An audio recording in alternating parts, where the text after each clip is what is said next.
Welcome to the bird media. నేను మీ పవన్ కృష్ణమూర్తి.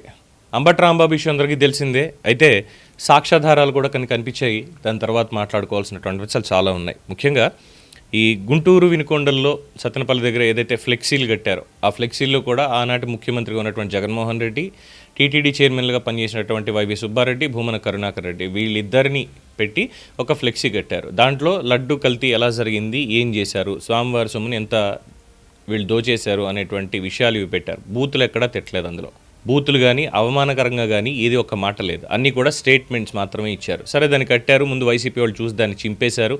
చింపేసిన తర్వాత మళ్ళీ దాన్ని తయారు చేయించి మళ్ళీ ఫ్లెక్సీ పెట్టారు. తీయకపోతే 24 గంటల్లో మేమే తీసేస్తామంటే అంబటి రాంబాబు హెచ్చరికను కూడా చూడడం జరిగింది. సో పోలీసులు అక్కడ బందోబస్తు ఏర్పాటు చేశారు, అయ్యింది. తర్వాత పరిహార నింద, ఇది ప్రసాద నింద పరిహార హోమాలని లేదంటే ప్రాయశ్చిత్తం అని గుళ్ళలోకి వెళ్ళారు. గుళ్ళలోకి వెళ్ళి తిరిగి వస్తూ ఉన్నారు. ఇదంతా చూసాం, అయింది. అంబటి రాంబాబుని రెచ్చగొట్టడానికి అక్కడ తెలుగుదేశం పార్టీ శ్రేణులు ఉన్నారు. కర్రలు ఇవన్నీ పట్టుకుని కొట్టడానికి. లాఠీలు ఉంటే పోలీసుల చేతిలో ఉండాలి కానీ వాళ్ళ చేతిలో ఉండడం ఏంటి అని మాట్లాడారు. సరే, దాన్ని విమర్శించాము, దాన్ని ఖండించాము. ఖచ్చితంగా చట్టాన్ని చేతిలోకి తీసుకోకూడదని చెప్పడం జరిగింది. వాళ్ళకి నచ్చినా నచ్చకపోయినా అది అయిపోయింది. అయితే పోలీసుల మీద నిందేశారు. పోలీసులు అక్కడ ఉండి ఏం చేస్తున్నారు, కావాలని చెప్పి చేశారా అని చెప్పి, ఇంక్లూడింగ్ జగన్మోహన్ రెడ్డి గారు సైతం, అలాగే కొంతమంది లాయర్లు సైతం కొత్తగా మాట్లాడుతున్నారు. ఫ్లెక్సీ కట్టడానికి పర్మిషన్లు ఎవరు ఇచ్చారు అసలు ఇది అని చెప్పని. మరి గతం మర్చిపోయారా లేదంటే ఇప్పుడు కొత్తగా ఏమైనా మాట్లాడడానికి ప్రయత్నిస్తున్నారో తెలియలేదు. కానీ కాస్త తెలివి ఉన్నారు అనుకుంటే అతి తెలివి చూపిస్తున్నారు. అది వేరే పాయింట్.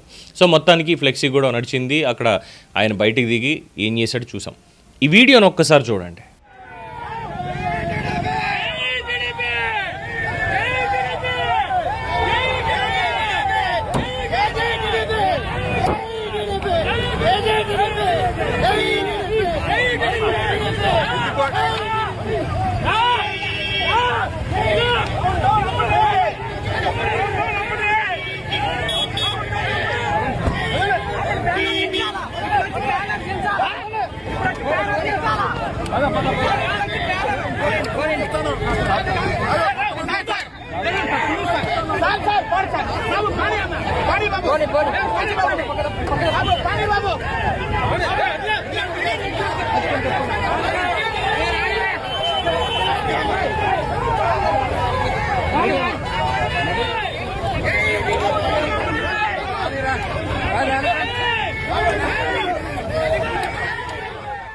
చూసారుగా, ఇది అసలు ప్లాన్.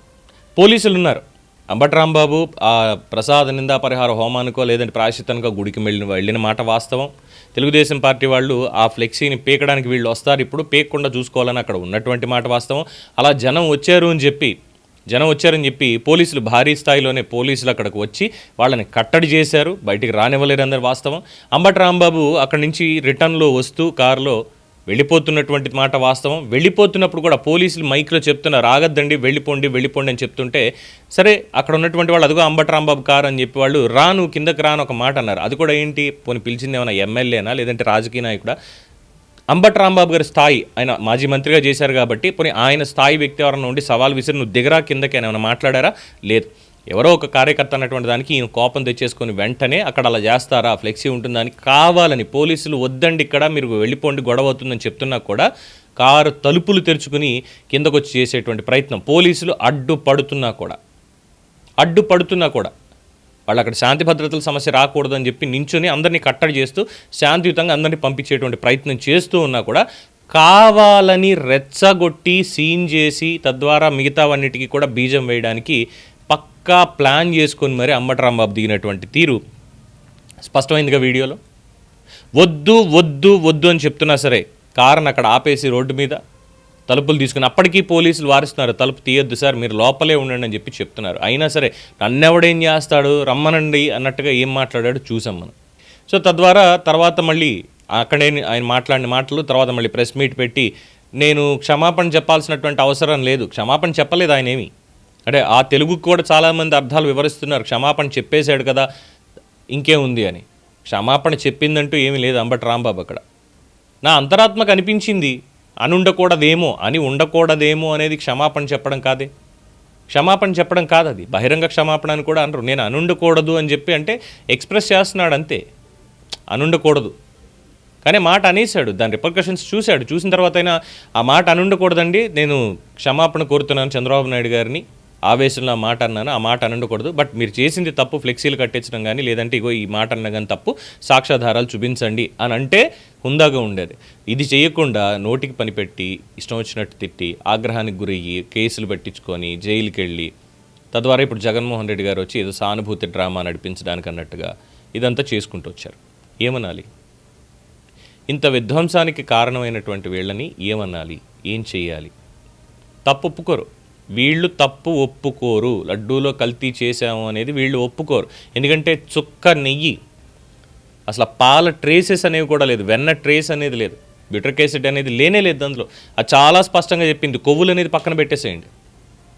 నెయ్యే లేదంటే దేంతో చేశారంటే సమాధానం లేదు. ఒప్పుకోం, మేము తప్పును ఒప్పుకోం, మేము దాడులకు పాల్పడతాం, కులాల మధ్య చిచ్చు పెడతాం, కాపులను టార్గెట్ చేసుకొని, ఖచ్చితంగా కాపులనే టార్గెట్ చేసుకొని కాపు నేతలను ఇందులో పెట్టుకొని మరి చేస్తున్నటువంటి ప్రహసనం ఇదంతా కూడా. ఇక మీరే అర్థం చేసుకోవాలి. వాస్తవాలు బయటకు వచ్చిన తర్వాత కుట్ర వీళ్ళే చేశారు అని, కుట్రకి సూత్రధారులు కూడా ఎవరనేది అర్థమైపోయి ఉంటుందిగా. మీ అభిప్రాయం తెలియజేయండి. చూస్తూనే ఉండండి ది బర్డ్ మీడియా.